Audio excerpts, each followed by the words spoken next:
আসসালামু আলাইকুম, কেমন আছেন সবাই? আশা করি ভালো আছেন। আমি আলহামদুলিল্লাহ অনেক ভালো আছি। তো সকাল সকাল চলে এসেছি মুরাতিপুর বাস স্ট্যান্ডে আয়াতুলকে বাসে চাপাতে। আয়াতুলের আজকে পরীক্ষা আছে, আজকেই লাস্ট পরীক্ষা। আর এইদিকে আমাদের আজকে রোজা শুরু, আজকে প্রথম রোজা। তো এখনও সব দোকানগুলো খোলেনি, কিছু কিছু দোকান এখন খুলছে।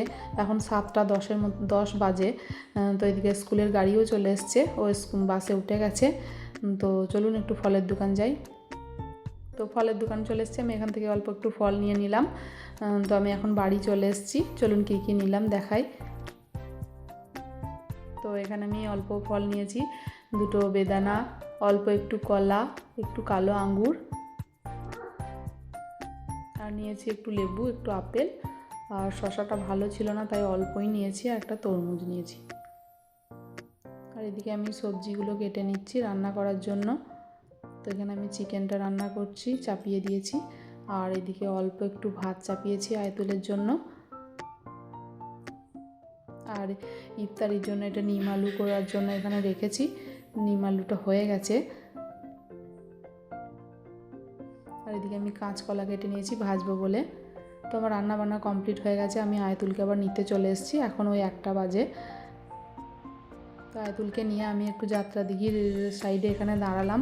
এখানে ছোট ছোট যে নিম গাছগুলো আছে, এখানে প্রচুর কচি কচি নিম পাতাগুলো হয়েছে নিম আলুতে দেওয়ার জন্য। আমি এখান থেকে কিছু নিম পাতা ছিঁড়ে নেব।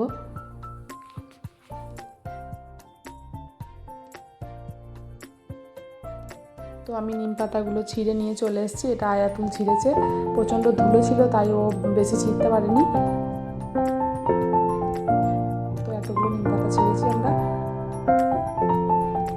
তো মাকড়সাও আছে, এখান থেকে ভালো করে পরিষ্কার করে নিতে হবে। পাতাগুলো পরিষ্কার করে নিয়ে ধুয়ে তারপর এটাকে ভাজবো। এখন একটু রোদ আছে যেহেতু, চলুন পাতাগুলো পরিষ্কার করে ধুয়ে নিই। তো পাতাগুলো পরিষ্কার করে ধুয়ে আমি রোদে একটু অল্প শুকিয়ে নিয়েছি, তারপর আমি এটাকে কড়াইয়ে ভেজে গুঁড়িয়ে নিয়েছি।